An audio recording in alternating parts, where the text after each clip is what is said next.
Welcome to the News9 Plus Show on the world's first news and current affairs OTT platform, News9 Plus. One warship, two operations, 24 hours, 36 personnel rescued, including Iranians and Pakistani nationals. This, in short, is the story of two dramatic operations which unfolded in the Arabian Sea in just a day. Now, the Indian Ocean is one of the most critical stretches of water for global commerce. We all know that. But of late, there have been some serious security challenges. Somalian pirates who've returned after a decade to attack ships, and Houthi rebels who are targeting merchant ships with shore-based missiles. Fortunately, help is at hand. The Indian Navy has embarked on one of its largest peacetime deployments in recent years. Over 10 warships, drones and reconnaissance aircraft are in the Indian Ocean region, the Red Sea and the Arabian Sea. Now, joining me to discuss this very interesting turn of events over the last few days are Rear Admiral Monty Khanna, former military advisor in the NSCS, and my colleague Anthony Rosario. Admiral Khanna, welcome to the News9 Plus Show. Sandeep, glad to be here. Been a very exciting series of operations, Admiral Khanna, just in the last couple of hours, and we are talking about one warship being at the right place at the right time. Indeed, the Indian Navy is at the right place and the right time, it seems. It says that it's the net security provider for the Indian Ocean region. Break down for us, Admiral Khanna, what the Indian Navy means when it says it's the net security provider. Essentially, Sandeep, what the term net security provider, in fact, this terminology also has morphed in the Navy. And a lot of people prefer to use the term of a preferred security partner. Right. But essentially, it means that when your capacities and capabilities are large enough, that they are larger than what is your own domestic requirement, and therefore you have surplus capacities which can be brought to bear for a common good.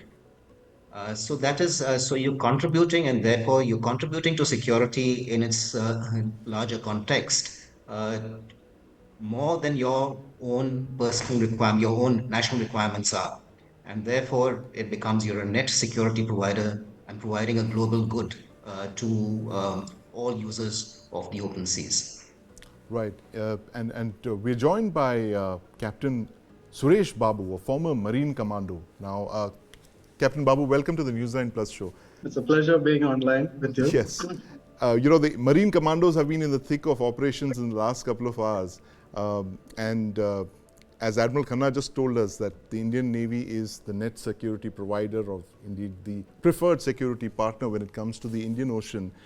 But tell us how the Marine Commandos came to be the tip of the Navy's spear in the Indian Ocean. Was it the deployments against the Somali pirates that have helped you now in the last couple of months? Very true. Way back in 2008, the Navy felt a need to have our ships being escorted, especially through the Gulf of Aden, when the IRTC was set up, the International Recommended Transit Corridor. So we've been embarking ships on a regular basis since then. And having been trained in these aspects of rapid boarding of ships, we are the best trained and suited for this role. So we undertake VBS's operations where we can visit, board, seize, and secure the ships. So once a ship is in threat or having taken over by pirates, we do a coordinated operation by the fast deployable boats and the helicopters to rapidly board the ship and retake over the ship. Right. And Anthony, you've been tracking Special Forces very closely. You have a series of programs and documentaries indeed on our Special Forces. You have a question on this. You just put together one on the Red Sea Saviors, the Marine Commandos. Yeah, I think as we understand that there are about 10 to 12 warships that Indian Yes. Navy has deployed. Now I understand that some of it could be surplus, but how sustainable is this? Because, you know, sustainable from the point of view of operations also, because there Yeah. are other requirements also to look after, right? The Right. primary responsibility of the Navy remains maritime security and not just safety of maritime trade. So how Yeah. sustainable is this entire situation? I want to understand. If we are looking at a explosion of from the present scenario, Yeah. then how would we tackle that? Admiral Khanna, this question Anthony has on how sustainable is the presence that we are looking at right now, 10 odd warships in the Indian Ocean region. How long before we'll have to kind of rotate them, and can this be sustained in the long run? Requirement, of course, when you're presented with a new problem is that you have to surge. And Right, you surge with whatever you have available, and therefore you come in strength. Obviously, to maintain a force level of this of this nature is not going to be sustainable indefinitely. Uh, Also, you have to sort of share this responsibility with various other players and people who've got surplus capacities to contribute to this cause. These sort of efforts take some time to sort of formulate until you have a cohesive system that can be built up. right, So once these systems, like we've seen in the case of Somali piracy, how much time it eventually took for a system to build up, where contributions finally got sort of came together and became systematized. So until that happens, this is the search, and thereafter it will be calibrated, where you have a much greater shared responsibility, areas of responsibility, and I'm sure that will happen in time.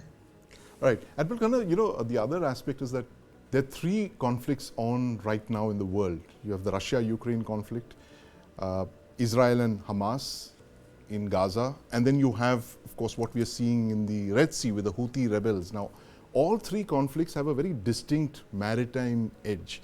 You have, of course, Russia and Ukraine battling over the Black Sea, most intense naval combat in probably since the Falklands.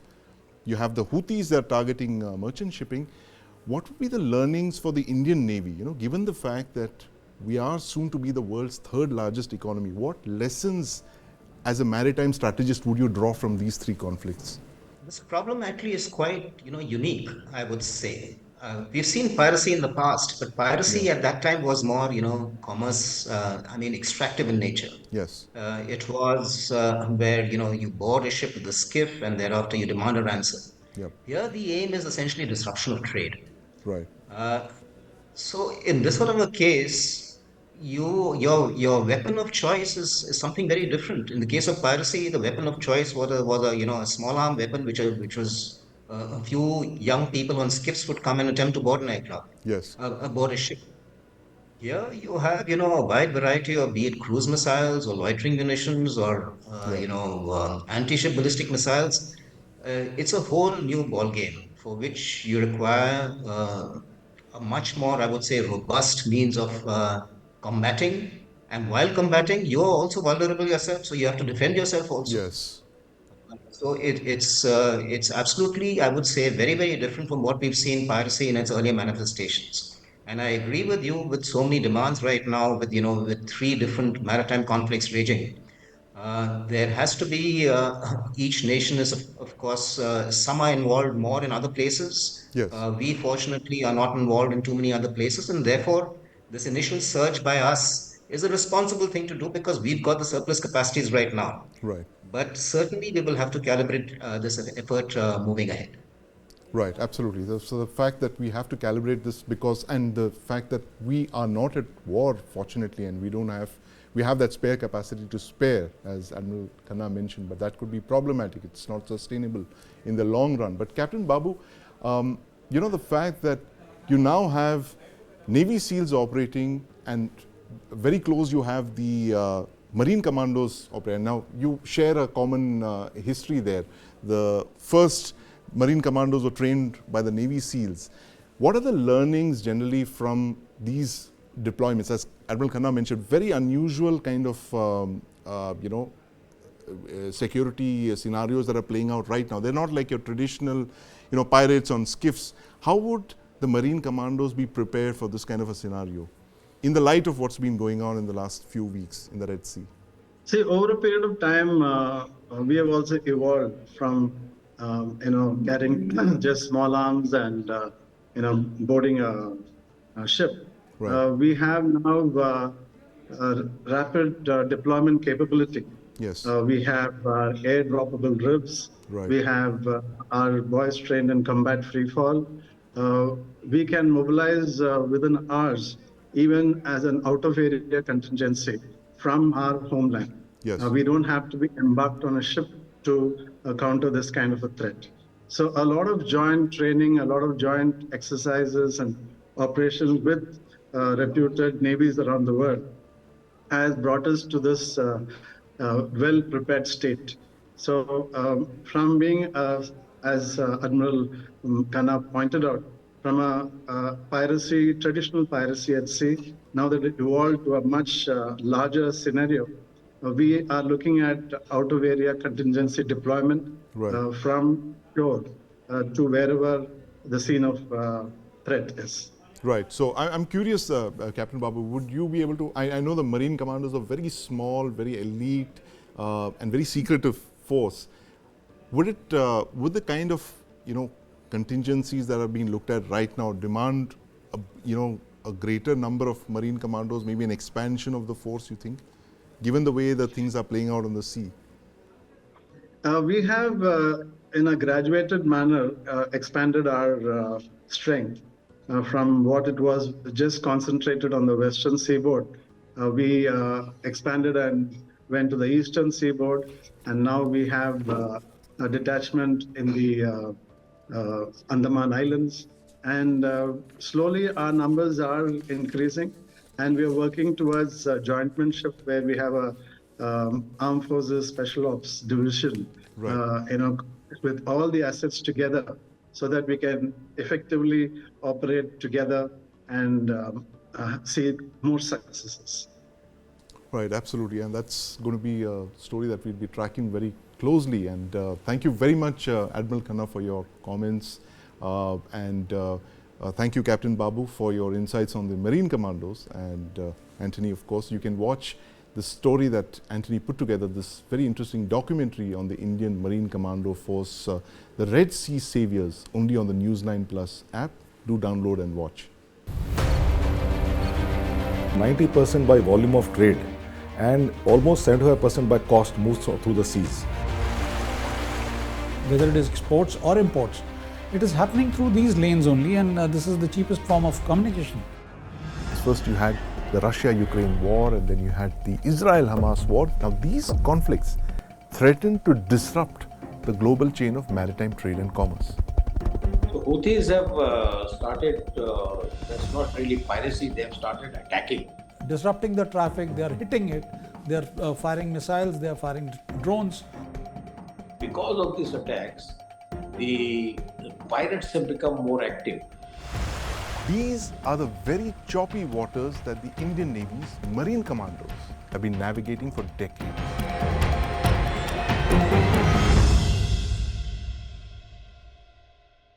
Prime Minister Modi recently announced a rooftop solar mission for 1 crore households. Now, a few days after that, Delhi Chief Minister Arvind Kejriwal has said that those who install solar panels on their rooftops will get zero electricity bills. And he added that Delhi's new solar policy will be announced soon. Can Delhi take a leaf out of Gujarat's playbook? And joining me to discuss this today are Bineet Das of the Center for Science and Environment, Karthik Sachdeva, Director of Energifix Solar Private Limited, and my colleague Karthik Malhotra. Karthik, I want to start by asking you this. As a solar entrepreneur, what do you make out of the push that's been given by the governments, center and state?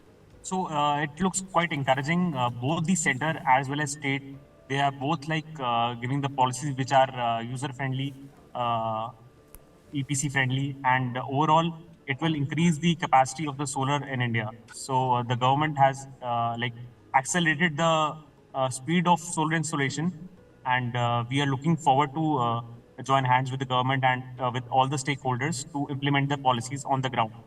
Right. Karthik, what are the drawbacks in this whole thing that you see? I mean, there have been plenty of milestones announced in the past, but somehow, we've not been able to get to that target of 40 gigawatts of installed capacity? So, Sandeep, if numbers serve me right, I think India's overall installed capacity on solar panels is already in excess of about 80 gigawatts. Right.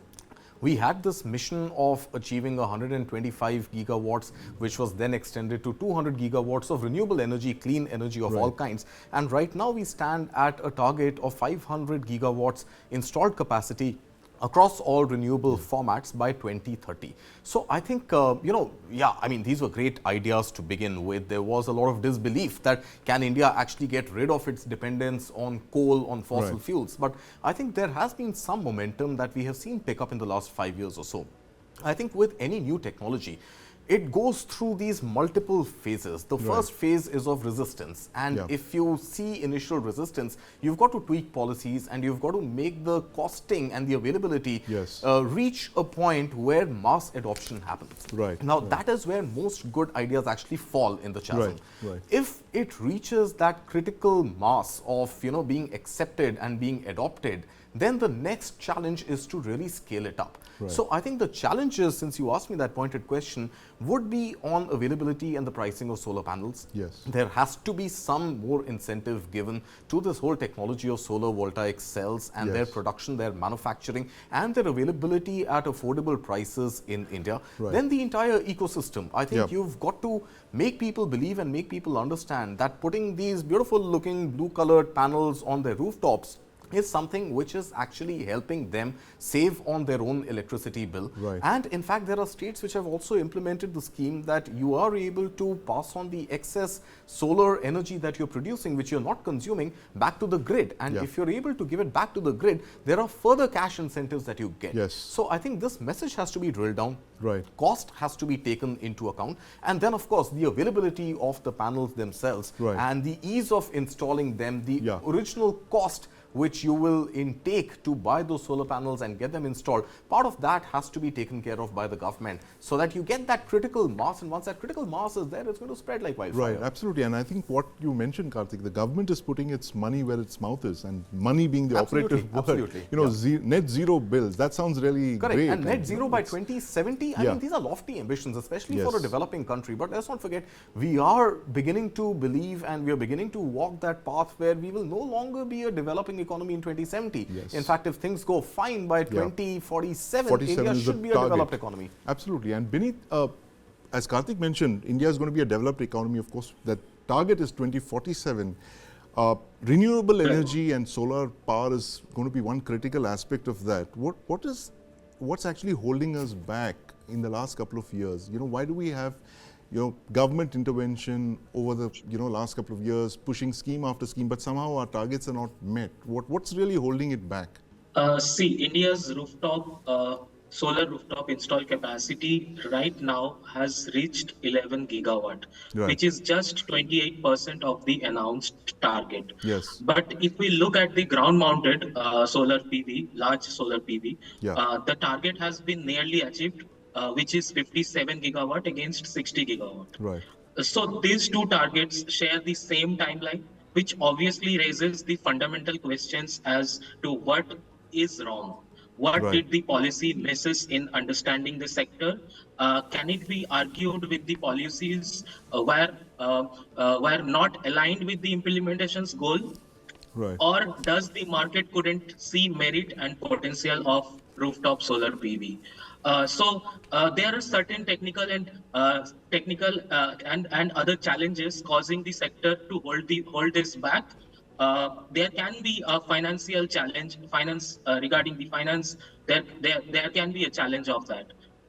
So apart from that, I want to put few more questions to the audience, that our market elements are responsible, like manufacturing, like skill development, like be the entire value chain of the PV module manufacturing sector. Is there any disconnect in the indifferences somewhere along the value chains? That's a good question, Vineet. I'm going to ask that to Karthik. I'm going to ask Karthik to come in on that. Karthik, what is the disconnect, as Vineet was asking, in this whole value chain? And where do you think the government can actually, step in and fill this breach? In terms of value chain, I would say the prices of the panels were like quite high, till last year. it has dropped down drastically. I think it has fallen 20-30% in the last 1 year, and it has become more and more feasible to install solar, which was not the case earlier. So the adoption has picked up pace, and with the policies coming both from the central and state, will find an exponential growth in the adoption of solar. I would also like to appreciate MNRE. They have just gave us the letter last month only that you don't need to put so many documents if you want to install solar, because earlier you need to prove that you have the roof rights, you have the Aadhaar card, PAN card, so many documents. So now they have said you need only one electricity bill and that's it. So the things are getting streamlined now, so the customers can adopt solar. The only thing that I feel is the lack of awareness. Yes. But it is now coming because there is so much buzz after Modi ji has announced this scheme, and now Mr. Kejriwal sir has also announced this scheme. So there is a lot of sense of awareness, and there are a lot of queries coming on our way. Since morning, I'm getting a lot of calls from the existing customers as well as the prospects who want to install solar.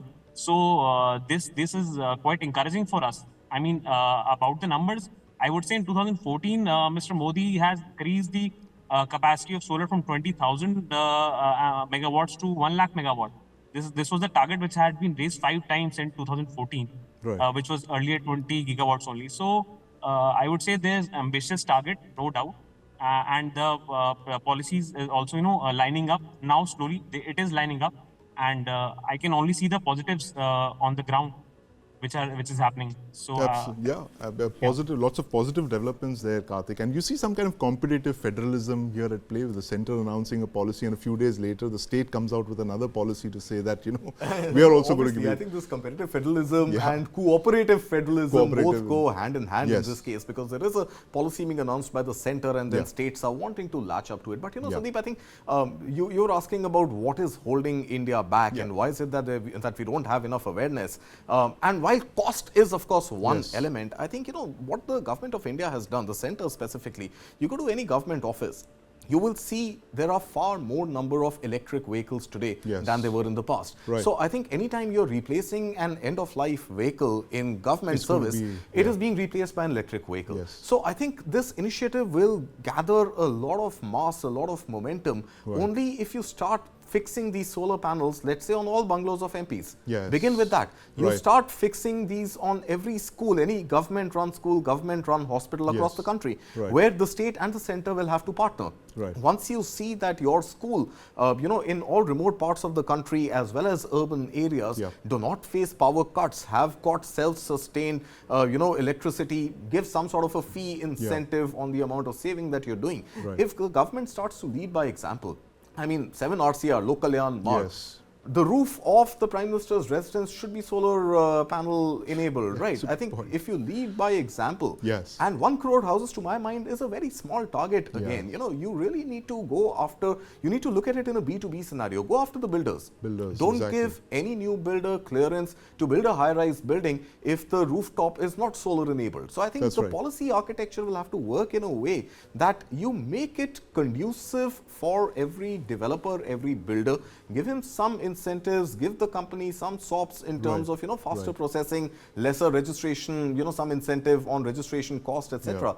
But make it mandatory. Any new construction that comes up, the blueprint should not be approved until there is a solar panel already installed. In fact, Karthik, that the Delhi plan for solar thing, it has a component which says that any roof over 500 meters, square meters in the government thing will have to have. It's mandated. That's only new construction, right? I think every existing retrofits is something that has to be done. You've got to visually see, when you're flying into the city, you've got to see a lot more blue, a sea of blue dotted across the city to really appreciate what it can do, and the fact that this change is being led right from the top, right from the front, and then that's going to in any case send a very positive message down to everybody that this is something which is good for me, it's good for future generations, good for the environment, and is financially beneficial as well to me. Absolutely, and that's a irresistible combination, Karthik. And Beneath, you think that things are finally falling in place for the solar mission, because after many years of trying very hard, that now because of this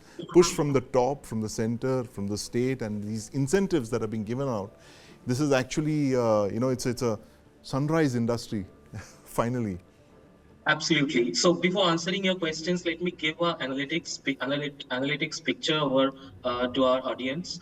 So presently, there is no comprehensive central estimate of the households in India equipped with solar rooftop installations. Yes. So we have came across with a lot of data, and we communicated with the ministries. Even Right. they don't disclose the number of total household installations. But Yes. as per our research with Center for Science and Environment, we estimated that the number of households that currently rooftop has been installed in India is less than 10 lakh. So fortunately and unfortunately, the 1 crore target is huge, Yes. and government need to take care of this target very seriously because there are several roadblocks. So coming to your questions, there are few other challenges that I would like to address in rural, particularly in the rural areas. The effective implementations of rooftop solar particularly depend on the grid connectivity. So wheresoever there is on-grid projects, or wheresoever there is the grid connections, those areas need to be properly managed so that to get maximum benefit out of the RTS or the solar rooftop systems. So whenever there is power outages or the frequency mismatch, the grid on-grid projects won't work. So here, in residents, business, and other industries encounter substantial difficulties during those frequent blackout instances. Yes. So again, they have to move to the diesel generator or some other backup solutions for that.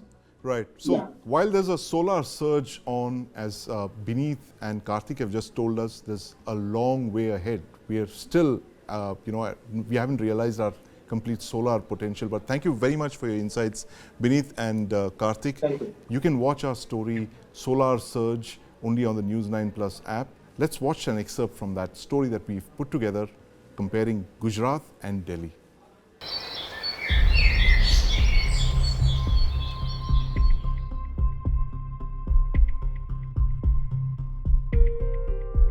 सौर ऊर्जा sure है, pure है और secure है. Those who have not taken this benefit of the policy, I think they should come forward and take it. Is the one little, कहते हैं ना, one drop in the big ocean. If you can put solar panels, it is wonderful. You generate your own energy. This particular scheme has been enforced in every state, but Gujarat is considered to be number one. तब से सूर्य नारायण भगवान की ये ऊर्जा सभी के गांव, सभी के घर पे आशीर्वाद रूपी बन सके.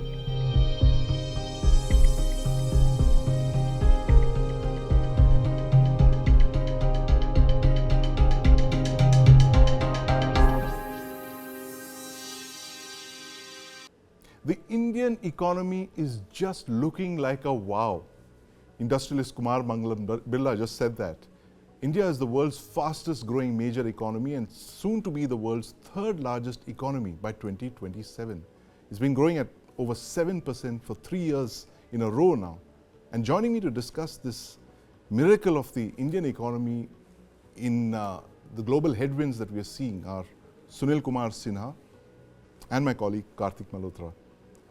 Karthik, India growing, China slowing.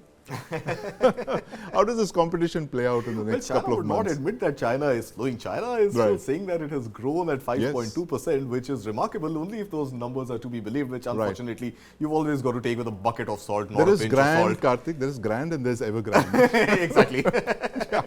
Yeah, well, so no doubt, see, Sandeep, I think, no matter, sometimes you feel the urge to criticize, sometimes as journalists we feel the need to question. But I think there is no denying that the India story has actually showed up fairly well. Yes. And not just looking at the data, in fact, definitely looking at the data that has just been released, the economy review. But even if you were to discard that data, just look around you. Look at the highways that are coming up. Look at the number of airports that have been commissioned, which are underway. In fact, the Noida airport is ahead of its target completion date. And in general, the buoyancy that you feel, whether you look at the stock markets, which have just overtaken Hong Kong, whether you look at overall consumption data, overall you get that feeling that, yeah, you are, thankfully, you're born in a country and you're living in a country which is growing despite whatever is happening in the world. And what is happening in the world is actually fairly mammoth right now. You've got 3 wars pretty much on right now, whichever way you look at it.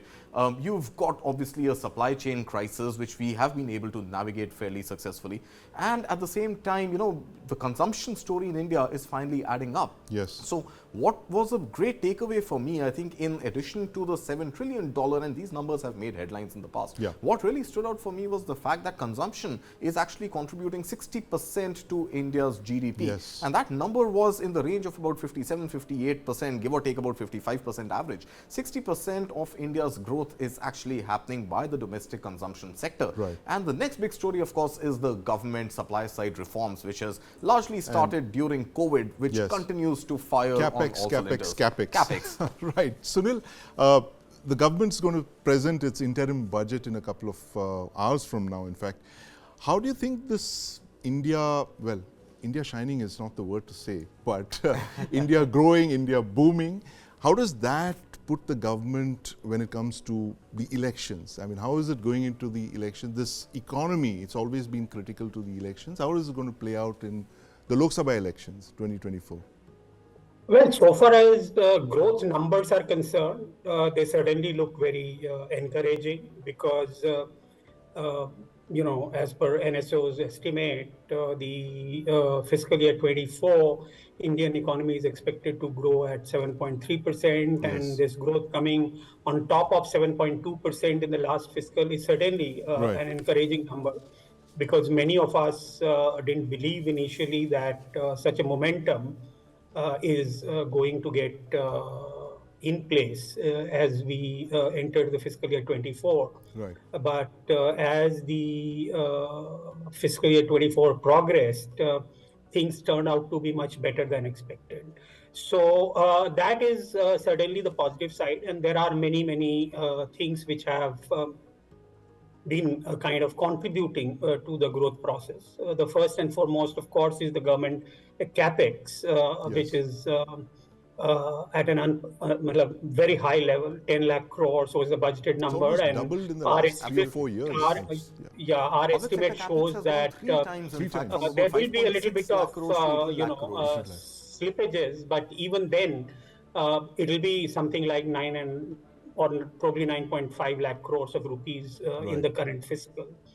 Now, that if you look at along with the kind of capex that has happened at the state government level, then certainly that is the key driver of growth. And that is why some of the sectors, like, when you dissect the IIP numbers and try to look at the capital goods sector, the infrastructure goods sector, these are the sectors where the IIP numbers are pretty handsome.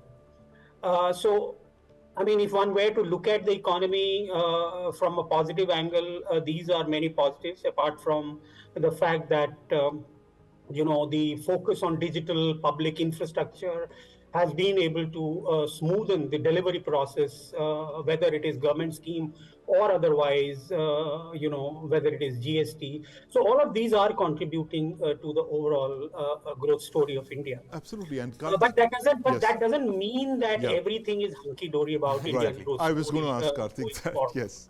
Yeah. What from are here on. Yeah. So, Sunil, I'm just going to ask Karthik this question, that everything seems, it's too good to be true. What are the threats? What are the challenges to this growth? What could actually derail this? Look, Sandeep, if we were to look at the traditional formula of calculating GDP, and I'm not the economist here, so I'll be happy to be corrected, but Y, which is a function of the GDP, Y is equal to C plus G plus I plus X minus M, which is consumption plus government spending plus investments plus net exports. I think what is likely to derail India, and that is something which has been playing heavily on India's financial statements also, has been our dependence on oil imports. Oil imports, and Indians just love their gold. Yes. So I think these two buckets put together are never letting our export story to outshine the import story. So, you know, hence the current account deficit. Yes. And that is something which I think India needs to address by really incentivizing green energy, self-reliance when it comes to, you know, production of lithium-ion batteries, solar cars, etc. I mean, it's easier said than done. Honestly, you know, it requires huge investments. We have a PLI scheme for that already. We haven't seen too much uptake of the PLI scheme. So you really need those private sector investment taps to open.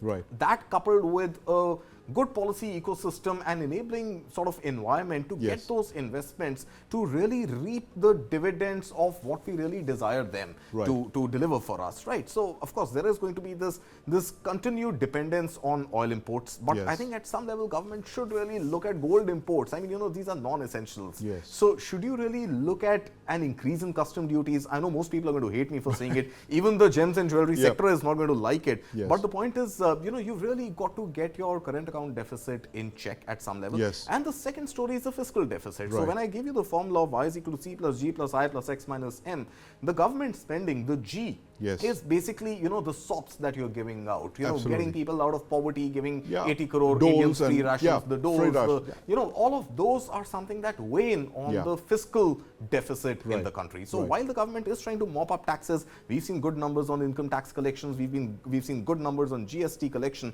but then the government is pretty much spending almost everything that it is receiving, in fact a little more than that, and hence the fiscal deficit continues to loom. And the current account deficit worries. But Sunil, anything that you really look forward to in the interim budget? Of course, it's just an interim budget, but is there something that the government really can do in the next, for the next couple of weeks? Before I come to the interim budget, let me share my thoughts on some of the issues which I wanted to speak on. So far as consumption story is concerned, I look at this whole consumption story very differently than Karthik, because at the moment the consumption story that is playing out is not sustainable in the long run. One of the key reasons for that is that if you really look at the consumption story, then it is essentially driven by the goods and services which are largely consumed by the people who belong to the upper 50% of the income bracket. The people who belong to the lower 50% of the income bracket, their consumption story is not very encouraging. And these are clearly getting reflected in the IIP numbers also. Look at what kind of growth numbers you are getting so far as consumer durables and consumer non-durables are concerned. Living in the urban areas, going to the malls and looking at the number of cars that are selling, and especially the 10 lakh and above, you know, it may appear as if things are pretty well so far as consumption story is concerned. Yes, a large part of that is getting reflected in the overall GDP numbers also, whereby the PFC has shown some growth. But look at the PFC growth for the second quarter of the current fiscal. It just grew by 3.1%. And even for the entire fiscal year, it's not going to be very encouraging. So net, the issue is that if really India really want to move on a sustainable high growth path, then correcting the consumption demand, current consumption demand, is absolutely critical. Otherwise, you know, if you have bought a Mercedes this year, you are not going to buy it next year. But if your toothpaste keeps selling month after month, then that is what is required to sustain the overall. I mean, look at the FMCG companies, what kind of a growth projection or growth trajectory they are, showing or guiding us to. Absolutely. Sorry, Sunil, I have to interrupt you. We're totally at the end of our time limit, and I want to thank you very much, gentlemen, for your insights into India, the $7 trillion economy, soon to be the $7 trillion economy, but challenges remain. As Karthik mentioned, you have an energy requirement that has to be met using foreign exchange and, of course, gold. But these are stories that we'll keep following in the days ahead as we head into the interim budget. Thank you for watching.